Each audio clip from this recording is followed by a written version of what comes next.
Hər vaxt xeyir olsun bütün tələbələr, bütün traderlər buradan salamlayıram. Sentyabr ayının 27-si olan texanizə nəzərə çatdırdım və eyni zamanda fundamental analizdən bəzi faktorları nəzərə çatdırmaq istəyirəm. Yəni hal-hazırda bugün sentyabr ayının 27-si 13:30-da İngiltərədə çıxan xəbərlər, yəni müdaxilə məhsul, yəni birbaşa funt hissələrə təsir göstərəcək. Təbii ki, burada ehtiyatlı olmaq lazımdır.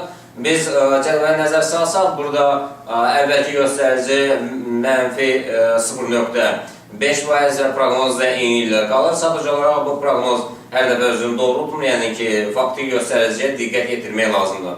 Eyni zamanda bugün 12:55-də Almaniyadan çıxan xəbərlər unemployment rate euro-dollar cütlüyünə təsir göstərəcək. Yəni bu diqqət olmaq lazımdır. Euro-dollar cütlüyünü yəni ki, hərəkətə gətirə bilər. Sonra ən vacib xəbər Eurozonada olan xəbər 13:00-da bu money supply, bu aqreqatlar, bu təchizatı M3-dən söhbət gedir. Təbii ki, məlum məsələdir sizə, yəni M0, M1, M2, M3 var, yəni money supply bunlar kvartallara bölünür. Ən vacibi deyək ki, M3-dən M4-dür. Bugün də 13:00-da Amazondan çıxan xəbər, yəni money supply M3, yəni bazara güclü təsir göstərəcək. Eyni zamanda deyək ki, 1 saatdan sonra 14:00-da yenidən Avropada ekonomik sentiment indeksi çıxacaq. Bu da təbii ki, çox vacib xəbərdir. Yəni, euro-dollar cütlüyünə təsir göstərəcək. 13:00-da yəni İtaliyada çıxan xəbər də bu biznes sentiment indeksi, bu da ki, təbii ki, euro-dollar cütlüyünə bu təsir göstərəcək. Və 17:30-da deyək ki, günün ən vacib xəbəri jobless claims və GDP Amerikada çıxan xəbərlərdir. Yəni, bu deyək ki, təbii ki, bazara çox güclü təsir göstərəcək. Eyni zamanda 17:30-da durable goods orders'dir. Yəni, bu da təbii ki, dolar, deyək ki, dolar frank və ümumiyyətlə dollarla olan bütün cütlüyünə təsir göstərəcək. Eyni zamanda euro-dollar, funt-dollar cütlüyünə təsir göstərəcək. Keçək, qrafikə keçək, yəni gördüyünüz kimi hal-hazırda söhbət euro-dollar cütlüyündən gedir. Yəni, euro-dollar cütlüyünü görürsünüz ki, kiçik downtrenddə, yəni düşüb hələ ki downtrenddə hərəkət edir. Ümumiyyətlə belə baxanda bu downtrend, kiçik downtrendi mən buna deyək ki, böyük zaman intervalında korreksiya deyərdim.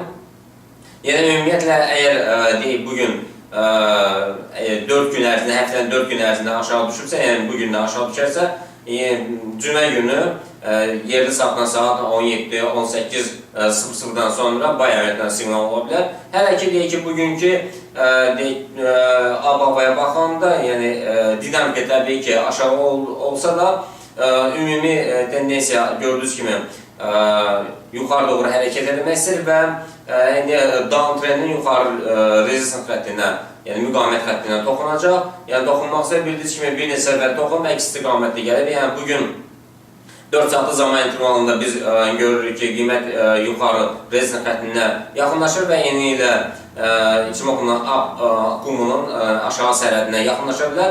Təbii ki, Fibonacci sisteminin 61.8-dən formalaşıb, yəni yuxarı qalxma ehtimalları deyək ki, bu gün üçün 1.2962, ümumiyyətlə sabah üçün daha yüksəkliyə gedərsə, yəni 1.3047, bununla yuxarı kəsərsə, yenidən yuxarı doğru hərəkət edəcək. Əks istiqamətdə isə yəni aşağı gəlməsi, yəni gördüyünüz kimi burada Fibonacci sisteminin əsasına, yəni ki, 50-ci nöqtəyə toxuna bilər. Bu da 1.2769-dur, bu müqamət dəstək xəttidir. Yəni, ikinci dəstək xətti isə sabah üçün aşağı gəlsə 1.2594-dür. Keçək növbəti qrafikə funt dollar cütlüyünə keçək. Yəni, funt dollar cütlüyündə gördüyünüz kimi qiymət Fibonacci sisteminin 90-cı nöqtəsində yuxarıda formalaşıb. Biz gələn həftədən Fibonacci sisteminin bu rəqəmlərin tam dəyişərik, yəni sadəcə olaraq yerlərini dəyişərik, nöqtələrini dəyişərik, yəni tam olaraq deyək ki, gələn həftələrdə yəni 90-cı yox, yəni başqa bir rəqəmlər olacaq. Ümumiyyətlə diqqət yetirək, hal-hazırda 4 saatlı zaman intervalında İçimoku blokun içində yuxarı sərhədinə, yuxarı sərhədinə yaxınlaşmaq istəyir. Bu da yəni bugün üçün 1.6267, 1.6308, ümumiyyətlə sabah üçün isə 1.6445 nöqtələrini yoxlayır. Əks istiqamətdə isə bugün yəni korreksiya aşağı verərsə, gördüyünüz kimi İçimoku blokunun aşağı sərhədinə toxuna bilər, 1.6110-dur. Yəni onu aşağı verərsə, sabah üçün yəni aşağı korreksiya verərsə 1.6004 ola bilər. Keçək növbəti qrafikə. Növbəti grafikdə gördüyünüz kimi hal-hazırda yəni biz dollar frank cütlüyündən baxırıq. Yəni dollar frank cütlüyündə də qiymət Fibonacci sisteminin 61.8-dən yuxarıda formalaşır. Yəni burada gördüyünüz kimi aşağı doğru hərəkət edərsə Fibonacci sisteminin 61.8-nə yaxınlaşarsa burada 0.9329-da, onların ən aşağı nöqtəsi isə 0.9236-dır. Əks istiqamətdə isə müqavimət xətləri 0.9451 və 0.9486-dır. Hal-hazırda gördüyünüz kimi Ichimoku buludunun üzərindən qonmaq istəyir. Təbii ki, bunu içəri qırarsa, yeni aşağı doğru, əgər qıra bilməzsə, yəni gücü çatmazsa, yuxarı doğru hərəkət edəcək. Keçək növbəti qrafika. Növbəti qrafikdə gördüyünüz kimi burada qızıldan söhbət gedir. Yenidən 4 saatlı zaman intervalda. Burada Ichimoku buludunun içində. Təbii ki, Ichimoku'nun qalın buludların içində olanda əməliyyat içməyə məsləhət görünmür. Yəni gözləmək lazımdır ya aşağı sərdə ya da yuxarı sərdədən qırarsa. Yəni aşağı gəlmək ehtimalları bugün və sabah üçün 1734.82 və 1721.52-dir. Yuxarı qalxma ehtimalları isə 61.8 Fibonacci sistemi yuxarı qırarsa 1768.34-ü yuxarı kəsərsə yuxarı doğru hərəkət edəcək. Yəni sabah üçün, bugün və sabah üçün 1768.34, 1787.40 və 1803.46 olacaq. Keçək neftə.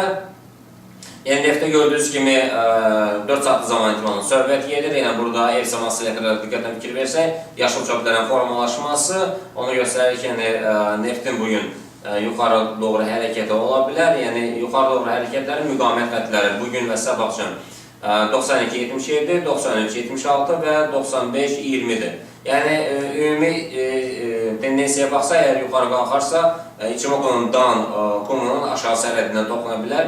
Yəni təbii ki, belə hallarda toxunandan sonra əks istiqamətli qayıdır. Bu da ola bilsin sabah günün ikinci yarısından sonra baş versin. Yəni ümumiyyətlə belə baxanda əks istiqamətə gəlirsə, biz sizə dəstək xətlərini göstərək 88.91 və 87.60.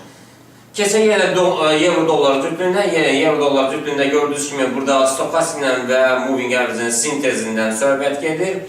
Yəni dünənki günlərdə, günün ikinci yarısından sonra biz qeyd etmişdik ki, stokastiklə burada KD xəttini 15-ci nöqtədən aşağıdan yuxarı kəsəcək və eyni zamanda gözləmək lazımdır 15-ci nöqtədən yuxarı formalaşsın. Və burada görürsünüz, ümumiyyətlə küt üçbucaq yarandığı üçün yəni qiymət o qədər sürətli yuxarı gelmir. Yəni bugün səhər saatlarında deyək ki, moving average deyək ki, qırmızı, yaşıl xətti yuxarı kəsib.